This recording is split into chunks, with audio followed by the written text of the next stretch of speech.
On a nice sunny day in Oahu, Hawaii, 253 Japanese bombers flew out of the sky and started to drop bombs on the island. This tragic day in American history, as most of you may know, is known as the attack on Pearl Harbor. The Japanese attacked Pearl Harbor for a couple of reasons. One is they wanted natural resources. Two, they wanted to become a colonial power. The only major problem standing in their way was one group of islands in the Pacific that the United States owned, called the Hawaiian Islands. Japan's desire for power and natural resources is behind its decision to attack Pearl Harbor. Japan was trying to conquer other nations in the Pacific and Southeast Asia. They wanted to build up their manpower, just as the European powers had. The countries that Japan was invading had natural resources, which Japan had virtually none of. President Roosevelt of the United States noticed that the Japanese were taking over the other land, and he started to feel threatened by them. This was not the only thing that was on Roosevelt's mind, by the way. He was concerned about the war in Europe and the rise of the Nazis in Germany, and he knew that at some point he would have to go to war in Europe. The problem was that the American people were very anti-war, and it would be very hard for Roosevelt to convince them into going to war to help their allies. Also, adding on to the fact that the Japanese were invading other countries in the Pacific, there was a history of dislike between the Japanese and the United States as well. This tension between the two countries built up, and then finally the Japanese attacked a major naval base on Oahu, Hawaii, Pearl Harbor. The Japanese government was very hungry for power. They saw the European powers had made colonies, so why couldn't they?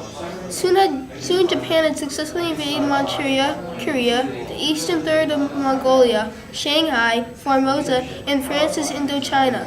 This all happened by 1941. Since there was a war in Europe going on, and it had the European powers occupied with their own problems, so they couldn't intervene. The only country that was a threat to them was the United States, because it had an enormous naval base in Pearl Harbor, right smack dab in the middle of the Pacific, in the territory that the U.S. wanted. Japan didn't just take over other nations because they wanted a bigger country.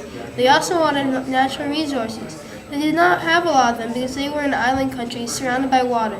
So if they could get more natural resources, that would also give them more power. They could sell these resources and build their economy.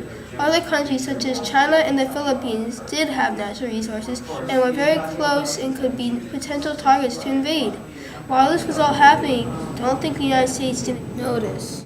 An American ambassador, Joseph Seeger in Japan, intercepted the message, considering a surprise attack on Pearl Harbor. He sent the message to Washington, but the people of Washington didn't believe him. Senior military experts thought the Japanese would attack Manila because this location threatened sea lanes and communications. Also, the U.S. had another naval base in Manila as well. Plus, getting the Philippines would also put Japan in a position to attack Russia, since Russia was busy with the war against Germany in Europe. Anyway, the Japanese did attack America, and it was a major tragedy for the country, but the Japanese did not end up invading Oahu. This attack was the last straw for Roosevelt, and he finally announced going to war against Japan.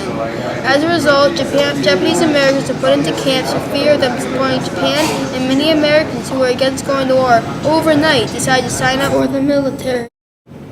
Japan attacked Pearl Harbor with a desire for power and natural resources. My argument is again that Japan was taking over other countries for more power, just as the European powers had, and the countries that they invaded had natural resources. If you think about it, what Japan was doing wasn't that new, because many countries had done it in the past. But really to the top for Japan, though, was when the United States put the embargo on Japan, which was when Japan finally decided to attack Pearl Harbor.